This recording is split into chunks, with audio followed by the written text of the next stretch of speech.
बहाने बना करके इन्होंने वार की।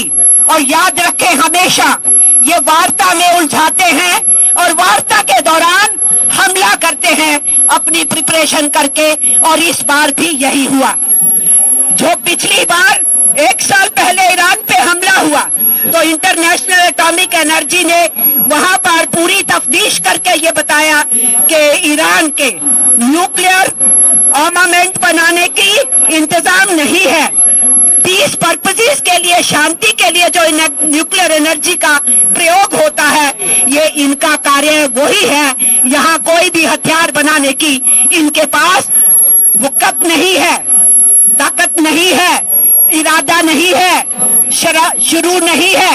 ये सब बोल दिया और उसके बाद अमेरिका चुप हो गया। अब वो इस बात को नहीं दोहरा पाए। अब वो सीधा सीधा जो बात किए हैं कि वहां के लोगों को कहा रिजीम बदलो, रिजीम बदलो, तख्ता पलटो, तख्ता पलटो। और अल्टीमेटली जब वो नहीं हो पाया है तो ये किया गया। कौन सी गवर्नमेंट किस तरीके से अपने मुल्क में व्यवहार करती है, वहां के अवाम की नजर भी रहती है। और वहां के अवाम को अपनी हुकूमतों से, अपने प्रश्नों से जो भिड़ना होता है वो भिड़ सकते हैं। सॉवरेन नेशंस के सॉवरेन गवर्नमेंट्स होती हैं, सॉवरेन पीपल होते हैं, और सॉवरेन पीपल का अधिकार होता है सरकार को बने रहने देना या सरकार को बदल देना और किसी और को चुनना। लेकिन किसी भी दुनिया में साम्राज्य ताकतों को ये हक नहीं है कि वो पूरे यूएन सिस्टम को धक्का दिखाते हुए, इंटरनेशनल लॉ को धक्का दिखाते हुए किसी भी देश की सॉवरेनिटी को इस तरीके से कुचले। और अभी जो हुआ है वो यही हुआ है। अंदरूनी ईरान के अंदर स्थितियों का हम चर्चा नहीं कर रहे। इन्होंने कहा हमने कम्बैट वार शुरू की। कम्बैट वार किसको बोलते हैं? जब कोई आपके देश में हमला करता है, उसको कम्बैट करने के लिए, उसका मुकाबला करने के लिए आप उसका जवाब देते हैं। लेकिन यहाँ पर कहां से कम्बैट वार शुरू हुई? कोई तो ईरान से हमला नहीं शुरू हुआ था। पहला वार कहाँ हुआ? स्कूल के ऊपर। 150 से ज्यादा स्कूल की बच्चियां मारी गई। तो वो कम्बैट है क्या? क्या उस स्कूल में कोई वेपन्स थे? क्या वहां से कोई मिसाइल छूटने वाली थी? क्या वो कोई हथियार पकड़ा था? तो उन बच्चियों को क्यों बनाया गया निशाना? बात सीधी है। नेतान्याहू से और आप कुछ उम्मीद भी नहीं कर सकते। जो 70,000 के करीब पैलेस्टीनी मरे, उनमें 20,000 से ज्यादा तो बच्चे थे। अस्पताल बर्बाद हुए, स्कूल बर्बाद हुए, पूरा सिस्टम तबाह कर दिया गया, इंफ्रास्ट्रक्चर तबाह किया गया। इनके हाथ खून से रंगे हुए हैं, इनको फर्क नहीं पड़ता है। और किसी सॉवरेन नेशन की चुनी हुई हुकूमत को उठा के ले जाना, रातों रात गिरफ्तार करना या बमबारी करके उनकी हत्या कर देना, ये इनका एक स्वभाव है। इनके लिए बड़ी ये मामूली बात है, क्योंकि इनकी सोच का हिस्सा है। इसलिए मैं आप सब साथियों से कहना चाहती हूँ कि आज के इस मौके पे लेफ्ट पार्टीज ने जो निर्णय लिया और यहाँ पर आपके अपना प्रोटेस्ट दिखाया, यही हमारे देश की परंपरा रही है। हम साम्राज्यवाद से लड़के अपने देश को मुक्त कराए थे और आजाद हिंदुस्तान में हम साम्राज्यवादी साजिशों के खिलाफ लगातार लड़ते आए हैं। और दुनिया में हम हर आजादी पसंद मुल्कों का, सॉवरेन नेशंस का समर्थन करते आए हैं।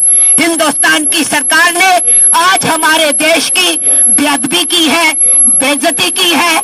हमारी जो स्वतंत्रता आंदोलन से निकली हुई विदेश नीति थी, उसको तबाह किया है। और शर्म की बात है, नरेंद्र मोदी वहां पहुंचते हैं, नेतान्याहू से मिलते हैं, आते हैं और ये युद्ध शुरू हो जाता है। और इनके जाने से पहले ही अब खबरें आ रही हैं, हफ्ता पहले से तैयारी हो चुकी थी इस हमले को करने की। और अभी भी आज के अखबार पढ़िए, उसमें लिखा है कि नेतान्याहू ने धन्यवाद किया। जब प्राइम मिनिस्टर ने उनको फोन किया, नेतान्याहू ने धन्यवाद किया कि आप इजराइल के साथ हैं। मिस्टर नरेंद्र मोदी, पीढ़ियां आपको माफ नहीं करेंगी। इसलिए मैं यंगर जनरेशन से कह रही हूं कि आप लोगों के सामने पूरा भविष्य है, क्योंकि इसका इम्पैक्ट इस युद्ध का पूरी दुनिया पे होने वाला है। इकोनॉमी पे, ट्रेड पे, जॉब सिचुएशन पे, जो बाहर नौकरियां कर रहे हैं गल्फ वर्ल्ड में, उनके भारत लौटने की स्थिति में बहुत बड़ा पूरी दुनिया पे इकोनॉमी का इम्पैक्ट होगा, हिंदुस्तान पे भी भयंकर इम्पैक्ट होगा। हमारे देश की सरकार का रोल दुर्बियस है। मैं सीधे सीधे कहना चाहती हूँ, मिस्टर नरेंद्र मोदी, आप जितना मर्जी छुपा ले, आप भी तो इलेक्शंस के रूप में ही सोचते हो ना। आप भी तो उसी तरीके से जहर फैलाते हो जब जब स्टेट इलेक्शन आती है या ऑल इंडिया इलेक्शन आती है। आप भी तो कोई दाअदर ढूंढते हो और उस दाअदर को डेमोनाइज करते हो, बदनाम करते हो, उनको कुचलने की बात करते हो, अपने बच्चों को एक्टिव कर देते हो। इसलिए आपकी जो लगता है कि तार ज्यादा नेतानियों से मिल रही है, जो सामने स्पष्ट आ रहा है, इसके बावजूद भी मैं ये कहूंगी, हमारा मुल्क, हमारे देश के लोग उठ करके खड़े हो जाए और हमारे देश की सरकार को मजबूर करे कि वो इस वक्त के ऊपर हिंदुस्तान की जो हमेशा शांति की नीति रही है, युद्ध नहीं होने चाहिए ये नीति रही है, सॉवरेन नेशंस का आदर होना चाहिए, इंटरनेशनल लॉज का रिस्पेक्ट होना चाहिए, इन बातों को लेके इस देश की हुकूमत को उनके जो हाथ काले होने शुरू हुए हैं उससे अपने को बचाने की कोशिश करे, क्योंकि हाथ उनके ही काले नहीं होंगे, हमारे देश के ऊपर भी काले धब्बे लगेंगे।